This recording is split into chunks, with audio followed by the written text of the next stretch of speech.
ATM मधून वारंवार पैसे काढत असाल तर हा व्हिडिओ तुमच्यासाठी महत्त्वाचा आहे, कारण 1 मे 2025 पासून एटीएम मधून पैसे काढणं हे महाग होणार आहे.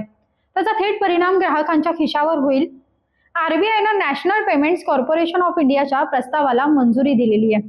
यामुळे जर तुम्ही तुमच्या बँकेच्या व्यतिरिक्त इतर बँकेच्या एटीएम मधून पैसे काढले किंवा बँक बॅलन्स चेक केलं तर त्यासाठी अतिरिक्त शुल्क आकारलं जात होतं, परंतु या शुल्कामध्ये आता आणखी वाढ करण्यात आली आहे.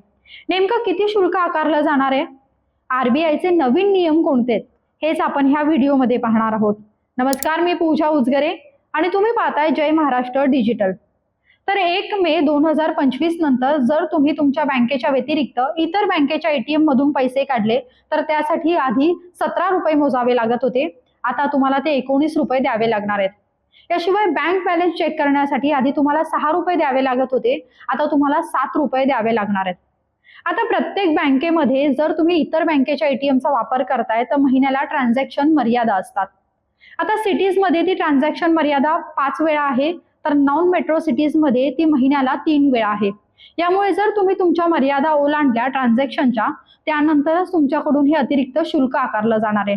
त्यामुळे तुम्ही तुमच्याच बँकेच्या एटीएम मधून पैसे काढा आणि बँक बॅलन्स चेक करा असा सल्ला देण्यात येतोय. त्यामुळे तुम्हाला अतिरिक्त शुल्क भरण्यापासून दिलासा मिळेल. तुम्हाला ही माहिती कशी वाटली हे कमेंट करून सांगायला विसरू नका आणि अशाच व्हिडिओसाठी आम्हाला फॉलो नक्की करा.